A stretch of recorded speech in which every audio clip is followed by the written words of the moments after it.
Hello বন্ধুরা, আজকে আমি রান্না করব মাসকলাইয়ের ডাল। মাসকলাইয়ের ডাল অনেকভাবেই খাওয়া যায়। বাজার থেকে প্রথমে মাসকলাইয়ের ডাল কিনে এনে এইভাবে একটু শুকনো কড়াইতে ভেজে নিয়ে সাথে করে নিয়েছি। আর খোসাগুলিকে কিন্তু বন্ধুরা বাদ দিয়ে দেবেন। আর এখানে আমি কিছু মাছের টুকরো নিয়েছি, এর মধ্যে লবণ আর হলুদ মেখে নেব। এই রেসিপিটা কিন্তু মাছের মাথা দিয়েও খাওয়া যায়, আমি কিন্তু মাছ দিয়ে করছি। মাছের মধ্যে লবণ আর হলুদ দিয়ে ভালো করে এইভাবে মেখে নিয়ে মাছগুলিকে কিন্তু ভেজে নিতে হবে। এবার চুলায় একটা কড়াই বসিয়ে দিয়ে এর মধ্যে পরিমাণ মতো সর্ষের তেল দিয়ে মাছগুলিকে লাল লাল করে ভেজে নেব। মাছ ভাজার আগে এইভাবে কড়াই চারিদিকে কিন্তু তেলটা এইভাবে লাগিয়ে নেবেন, তারপরে কিন্তু মাছটা দেবেন। এতে করে মাছ কিন্তু ভাজার সময় কড়াইতে লাগবে না। এবার মাছটাকে একটু লাল লাল করে ভেজে নেবেন। মাছটাকে এইভাবে উলট পালট করে লাল লাল করে ভেজে নিয়েছি, এবার তুলে নেব। একই কড়াইয়ের মধ্যে দিয়ে দিয়েছি আরও পরিমাণ মতো তেল। এর মধ্যে দিয়ে দিতে হবে একটা তেজপাতা আর একটা পেঁয়াজ কুচানো। এবার পেঁয়াজটাকে যতক্ষণ না পর্যন্ত সুন্দর একটা কালার আসছে ততক্ষণ কিন্তু ভেজে নিতে হবে। পেঁয়াজ যখন লাল হয়ে যাবে এর মধ্যে দিয়ে দিতে হবে আদা রসুন বাটা। এবার আদা রসুনের কাঁচা গন্ধটা যাওয়া পর্যন্ত ভেজে নেব। আর সাথে আমি এখানে 4-5টা কাঁচা লঙ্কা এভাবে একটু বেটে নিয়েছি, দিয়ে দিলাম।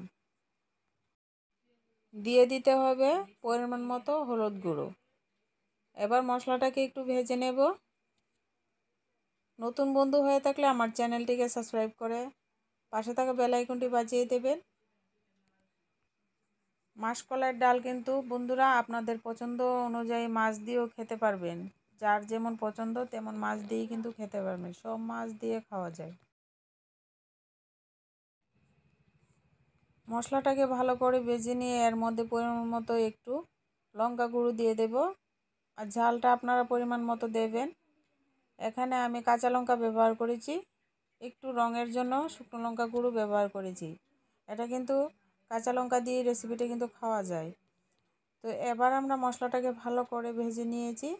এবার এর মধ্যে আমি দিয়ে দেব ওখানে ভেজে রাখা মাছটাকে একটু ভেঙে দেব খুন্তি দিয়ে।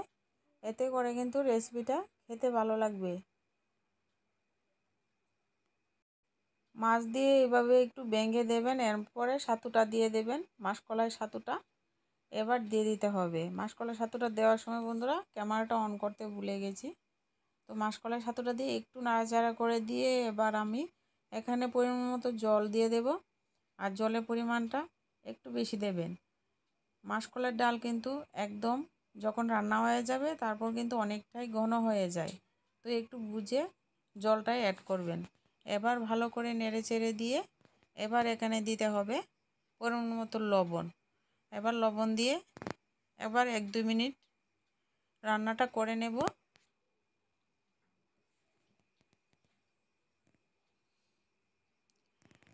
2-3 মিনিট পর বন্ধুরা দেখুন একদম ঘন ঘন হয়ে গেছে মাসকলাইয়ের ডালটা। আর ডালটা দেখতে কতটা লোভনীয়, একদম সুস্বাদু হয়েছে। এবার এখানে দিয়ে দেব 1 চামচ ভাজা জিরা ধনে গুঁড়ো। জিরে ধনে গুঁড়োটা ভাজা তাই আমি পরে দিয়েছি, আপনারা কাঁচা জিরা ধনে গুঁড়ো ব্যবহার করলে পুরনে দিয়ে দেবেন। এবার ভাজা জিরা ধনেটা দিয়ে আবারও কিছুক্ষণ রান্নাটা করে নেব। এই মাসকলাইয়ের ডাল বন্ধুরা এত ভালোবাসি কি বলবো, সব মাছ দিয়ে কিন্তু আমি করে এইভাবে খাই। চিংড়ি মাছ দিয়েও খেতে ভীষণ ভালো লাগে। আপনারাও বাড়িতে একবার ট্রাই করবেন মাসকলাইয়ের ডাল।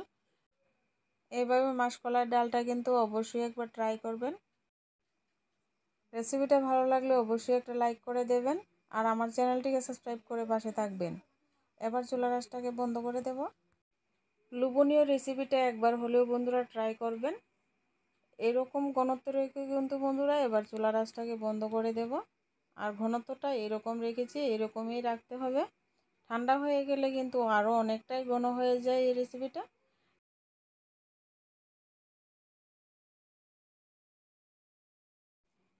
ভিডিওটা ভালো লাগলে অবশ্যই একটা লাইক করে দেওয়ার অনুরোধ রইল। আর চ্যানেলটিকে সাবস্ক্রাইব করে একটু পাশে থাকবেন।